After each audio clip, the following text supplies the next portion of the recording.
እናንተ ተማሪ ናችሁ።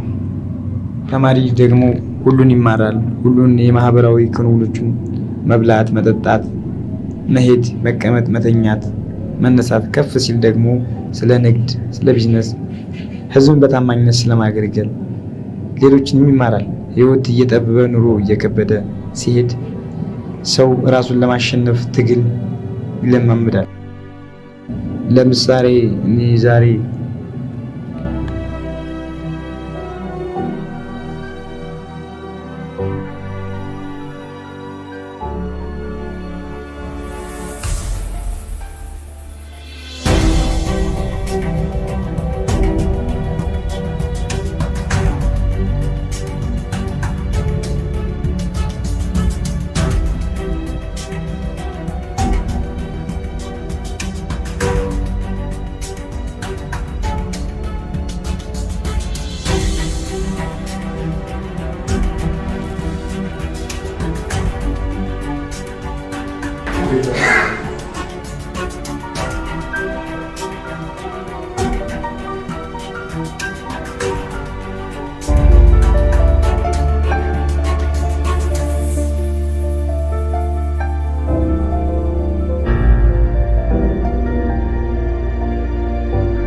ነገ የመጣህ ጭቅጭቅ አልችልም። ሰነድ ብትሰጠኝ ምን ችግር አለ? አንተም ደጎስ ያለ ገንዘብ ታገኛለህ፣ እኔም እፎይ እላለሁ። ልጅህንም ትሸነግልበታለህ። አልችልም። ከቻልክ ውጣ። ስራዬን ልስራበት። የመጣህ ጭቅጭቅ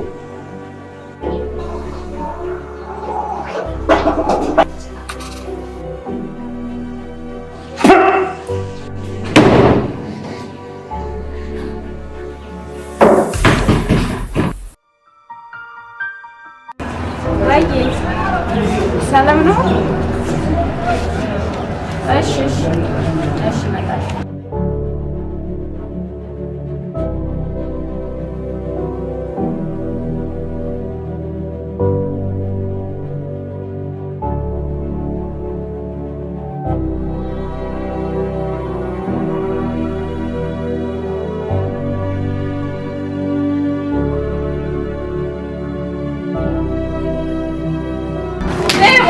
ሌባ ነሽ? ሌባሽ የምታውቂ እንደዛ አትሆኚ ነበር። ያገባኛል። የሚቆነጠስ ሰው አለ። ሰው አልሆን ደግሞ የሆነ ድፍን ነገር ነው።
አለቃ ችግር ተፈጥሯል። ስለምን ችግር ነው የምታወራው? በቃ ሲታገለን በጩቤ ወጋነውና ወደቀ ልጁ። ሙተቻ ሁላ በቁጥጭ የሚያልቅስ ጣን አንጠልጥላችሁ ማንጣት አቃታችሁ? ከነነፍሱ አንዱ ብላችሁ ትገላላችሁ። አልሞተም። ድንገት ሲታገለን የሆኑ ሰዎች ደረሰና ከኛ ሰዎች ጋር ተጋጩ። እሱ ደግሞ ማን ነው ከነገር የገባው? አለቃ ሰውየው ከባድ ሰው ነው። በቀላል የሚገመት ሰው አይመስለኝም። እናያለንስ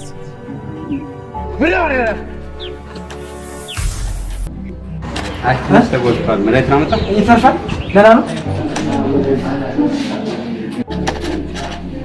ዶክተር እንዴት ነው? ደህና ነው፣ ግን ብዙ ደም ስለፈሰሰው ደም ያስፈልገዋል። ኦኬ ዶክተር፣ ችግር የለም። የሚያስፈልገውን ነገር ውሰዱ። ያው ውሰዱ። ወንድም ነው? ምን ነው ወንድም ነው? ወንድም ያለ ነው። ድንገት መንገድ ላይ ሲደበድብ ደርሼ ነው። መንገድ ላይ ሲደበድብ ደርሼ ነው። አላውቀውም ጭራሽ ኃላፊነት ሞት ላይ ደግሞ መጣ። እጅ ላይ ሞትበት። አይ ዶክተር፣ ፈጣሪ እሱን ለማተብ ስለላከኝ እንጂ እኔማ ምን ማለት ነው? እንደሱማ አትበል። ከዚህ በላይ ሰብአዊነት አለ። አይ ዶክተር፣ የምችለው እኮ ያለው ከዚህ በላይ የሚጠበቅብኝ ግዴታዬ ነው። ለማንኛውም አይተባታ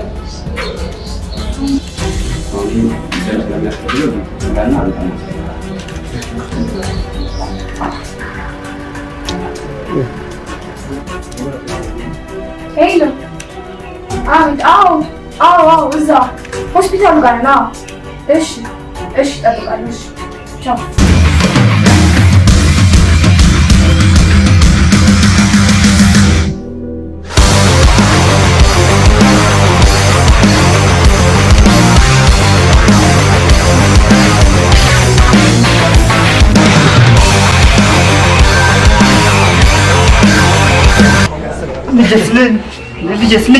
ልጅስ እንዴት ነው?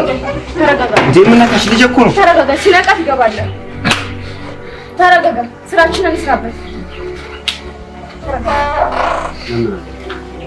ኧረ በእናትሽ አንዴ ብቻ ልየው። አንዴ ትገባለህ። ለመረጋጋት ሞክር። ሲነቃ እኮ ትገባለህ።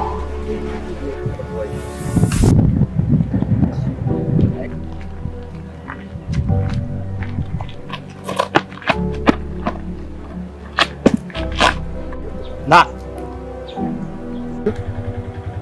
እኔን ነው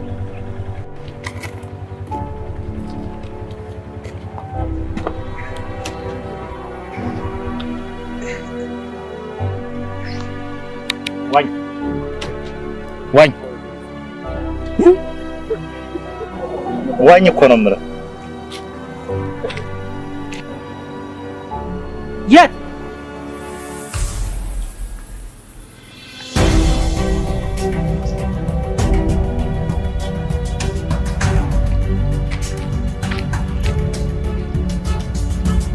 አትሆኝም? እሺ እኔ እኮ እንዳልሰጥምብ ብዬ ነው።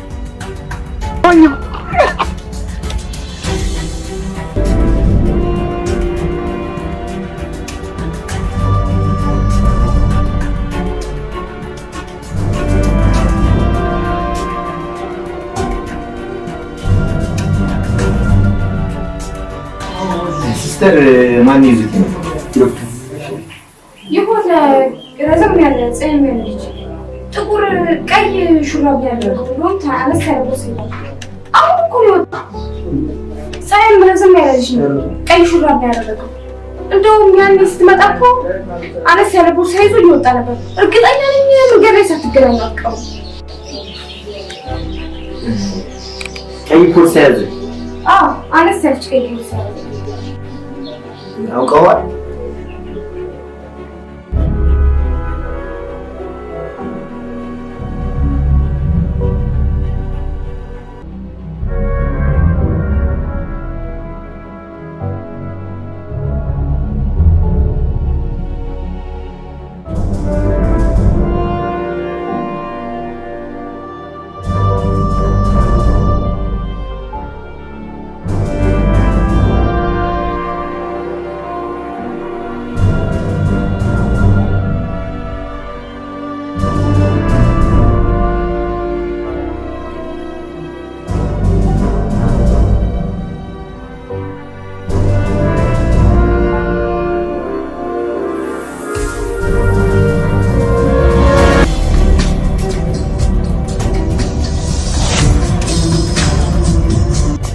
ያንቺ ነው እናት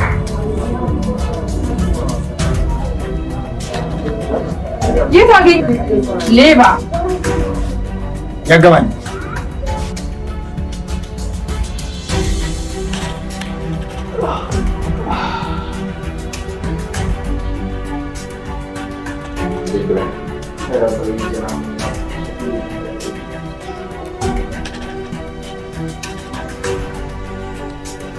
ሲሻልህ ትሄዳለህ። የቀደድኩ አይደለም አባ፣ ሕክምና ያስፈልገኛል። ሲሻልህ ትሄዳለህ አልኩህ አይደል? አላሳመንከኝ አንተ ሽማግሌ። ማን ሽማግሌ? አንተ ሽማግሌ ያሳመንከኝ? አይዞህ። ማነው ሽማግሌ? ማን አባሽ ሽማግሌ? ስታረጅ ነው የምንገለው። ማን ነው ቀድሞ የሚያየው? እሱን እናያለን። ይልቅ ቀጣይ ፕሮግራም ምንድን ነው? የውጭ ትምህርት ደርሶኛል። ከተሳካ እዛው ቀጥላለሁ። ካልተሳካ ደግሞ ተመልሼ እመጣለሁ።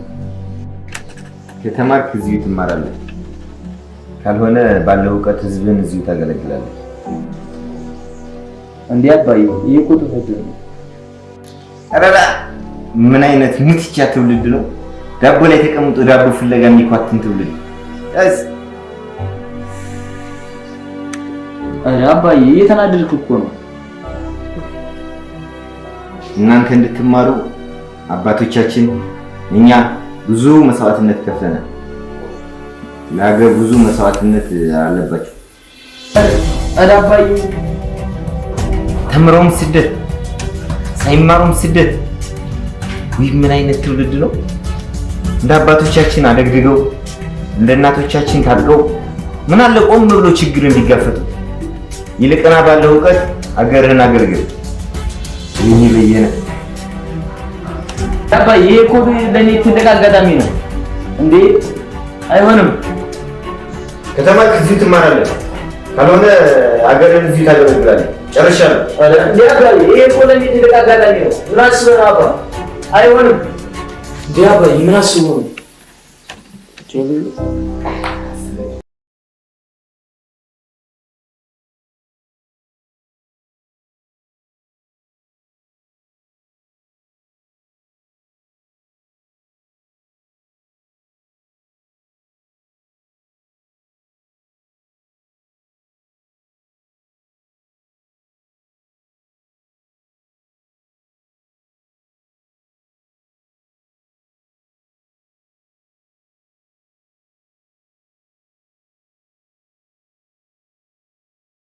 አባስ ተረጋጉ። አሁን ደህና ነው፣ ግን በጣም ነው የሚወድ። ያው አባትም እናትም ሆነ ስላሳደጉኝ። እናት የለችም እንዴ? የለችም። በጣም አዝናለሁ። ማስታወስ የማፈልገው ነገር አስታውስኳ። ችግር ወይ ሰላስብ ሰዓት ሄደ። ቅርብ ወደ ቤት እንሂድ። ወክና ምንድነው እንሄዳለን። ሻማ በቃ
ምንድነው እያደረክ ያለው?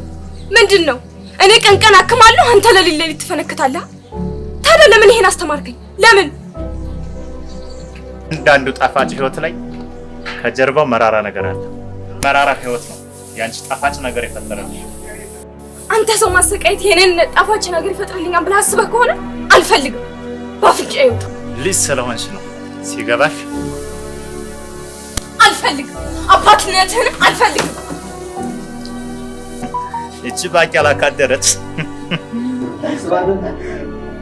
ብዙ ገንዘብ ለምን ካላመጣ የኛው ላይ አጠፋልህ ያኔ ጉዳና ስለ የምረጥ ብላ ስራ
በትግሎች ደግሞ መሸነፍን ማሸነፍም አለ። ጠንካራና ብልሆች ቀድመው ይለማመዳሉ። ምክንያቱም ህልም ያለ ተግባር ምንም ስለሆነ። እናንተ አንዱ የማለፊያ መንገድ እየተማራችሁ ነው። ታዲያ ከእናንተ መካከል